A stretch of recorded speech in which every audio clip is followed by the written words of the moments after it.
Once upon a time, there was a man so surly and cross that he never thought his wife did anything right in the house. One evening, in hay-making time, he came home scolding and swearing and showing his teeth and making a fuss about everything in sight. Dear love, don't be so angry, said his wife. I'll tell you what we'll do. Tomorrow let's change our work. I'll go out with the mowers and mow, and you shall stay at home and mind the house. Yes, the husband thought that would do very well. To do nothing but stay home all day long, he said, would be easy indeed. So, early next morning, his wife took a scythe over her neck and went out into the hayfield with the mowers and began to mow. The man stayed behind to mind the house and do the work at home. First of all, he wanted to churn the butter, but when he had churned a while, he got thirsty. So he went down to the cellar to tap a barrel of ale. Just when he was putting the tap into the barrel, he overheard the pig come into the kitchen. Then off he ran up the cellar steps with the tap in his hand as fast as he could to look after the pig lest it should knock over the butter churn. But when he got up and saw the pig had already knocked the churn over and stood there poking about with his snout and grunting amongst the cream which was running all over the floor, he got so wild with rage that he quite forgot the barrel of ale and ran at the pig as hard as she could. He caught it too, just as it ran out of doors, and gave it such a kick that Piggy lay stunned for a few moments. Then, all at once, he remembered he had the tap in his hand. But when he got down to the cellar, every drop of ale had run out of the barrel into a puddle on the cellar floor. Then he went into the dairy and found enough cream left to fill the butter churn again, and so he began to churn, for they must have butter at dinner.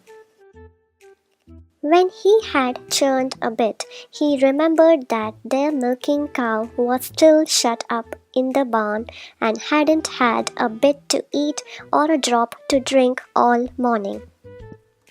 Then, all at once, he thought it would take too long to take her down to the meadow, so he'd just get her up on top of the house. His house was thatched, and a fine crop of grass was growing there. But still he couldn't leave the butter churn, for there was his little baby crawling about on the floor, and if I leave the baby, he thought, the child might upset the churn. So he took the churn on his back and went out with it. But then he thought he'd better first give water to the cow before he turned her out on the thatch. So he took up a bucket to draw water out of the well, but as he stooped down at the edge of the well, all the cream ran out of the churn over his shoulders and so ran down the well. Now it was near dinner time. He hadn't even got the butter yet, so he thought he would best boil the porridge. He filled the pot with water and hung it over the fire. When he had done that, he worried that the cow might perhaps fall off the thatch and break her legs or her neck. So he got up on the house to tie her up. One end of the rope he tied to the cow's neck, and the other he slipped down the chimney and tied around his own leg. And he had to hurry, for the water now began to boil in the pot, and he had still to grind the oatmeal.